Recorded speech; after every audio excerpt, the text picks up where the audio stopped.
¿Qué tienen que ver los nervios con el deseo? Pues mucho más de lo que podríamos pensar. Hoy vamos a meternos de lleno en esa conexión, a veces un poco invisible, entre la ansiedad y la sexualidad. Es un mecanismo clave que a menudo pasamos por alto y que vamos a desmontar aquí pieza por pieza. Para que nos hagamos una idea, esta va a ser nuestra hoja de ruta. Primero hablaremos de esa enemiga común. Luego vamos a definir bien qué es una disfunción sexual. Conoceremos a los pioneros que cambiaron las reglas del juego, nos meteremos en el famoso círculo de la ansiedad y cerraremos con una visión mucho más actual e integrada. ¡Empezamos! Vamos con lo primero, y es que, en este terreno, la ansiedad no es solo un sentimiento de nerviosismo, no. Es un obstáculo real y vamos a ver hasta qué punto puede llegar a ser potente. Una afirmación así, tan directa, ¿verdad? Pues tiene todo el sentido del mundo. Y es que la ansiedad tiene una capacidad increíble para sabotear la experiencia sexual. Y lo hace de una forma sorprendentemente eficaz. Vamos a ver exactamente cómo lo consigue. Vale, para entender bien de qué va todo esto, tenemos que hablar el mismo idioma. O sea, ¿a qué nos referimos exactamente hoy en día cuando hablamos de una disfunción sexual? Porque la definición, os lo aseguro, ha cambiado un montón. Esta es la definición oficial, la de la Organización Mundial de la Salud. Y ajo, lo más importante aquí es quedarse con las palabras alteración clínicamente significativa. No estamos hablando de tener un mal día, que eso nos pasa a todos, sino de un patrón, algo que se repite y que de verdad afecta a la capacidad de responder o de sentir placer. Y aquí es donde la cosa se pone de verdad interesante. La gran revolución de esta nueva clasificación es que, por fin, une lo que antes se veía por separado. Ya no es un debate de o es el cuerpo o es la mente. No, ahora es el cuerpo y la mente. La CIA 11 lo deja clarísimo. Los factores físicos y los psicosociológicos van de la mano, son inseparables.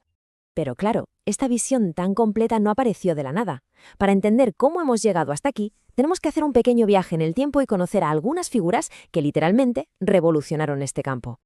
Fijaos, en los años 60, Masters y Johnson fueron como los cartógrafos del cuerpo. Dibujaron el mapa de la respuesta física, casi como si fuera un manual de instrucciones. Un avance increíble, por supuesto. Pero una década más tarde llegó Helen Singer Kaplan y puso sobre la mesa la pieza que faltaba: el deseo. Introdujo la idea, que hoy nos parece obvia, de que todo empieza en la mente. Y esto nos lleva directos al meollo de la cuestión. ¿Cómo es posible que un pensamiento, una simple preocupación que está en nuestra cabeza, pueda frenar en seco un proceso tan físico, tan natural? Bueno, pues la respuesta está en un círculo vicioso muy bien engrasado. Esta metáfora es que lo clava. Es perfecta. Imaginaos la escena. En lugar de estar viviendo la experiencia, una parte de la mente se pone en modo espectador. Se sienta en una butaca y empieza a observar, a analizar, a juzgar. Pues ese espectador es la ansiedad, y con su sola presencia ya está impidiendo que todo fluya de forma natural. Y así es como se retroalimenta. Mirad, empieza con un pensamiento de ansiedad, el típico ¿y si no estoy a la altura? Ese pensamiento activa las alarmas del cuerpo, y ¡zas!, la respuesta sexual se frena. Esto se vive como un fallo, lo que lógicamente aumenta la preocupación, y eso refuerza la idea original de que algo va mal. Y claro, la próxima vez el círculo vuelve a empezar, pero a menudo con muchísima más fuerza. Así que, si juntamos todo lo que hemos visto, la historia, la ciencia más reciente, llegamos a una conclusión muy clara sobre cómo deberíamos entender la salud sexual a día de hoy. Ese es el resumen del viaje que hemos hecho. Hemos pasado de una visión casi de taller mecánico, centrada solo en el rendimiento físico, a una comprensión muchísimo más completa, más holística. La visión moderna no es que le quite importancia al cuerpo, para nada, sino que lo integra con nuestra psicología y con nuestro contexto social. Al final, todo se puede resumir en este número, el 2. Son dos los componentes que no se pueden separar en la salud sexual, lo físico y lo psicosocial. Intentar entender uno sin tener en cuenta el otro es sencillamente no entender nada.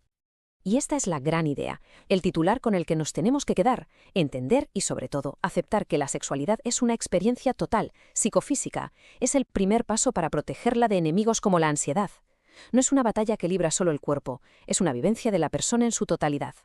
Y con esta pregunta lo dejamos. Es una reflexión que va mucho más allá del tema de hoy y que nos invita a pensar en qué es la salud, pero de una forma mucho más integral.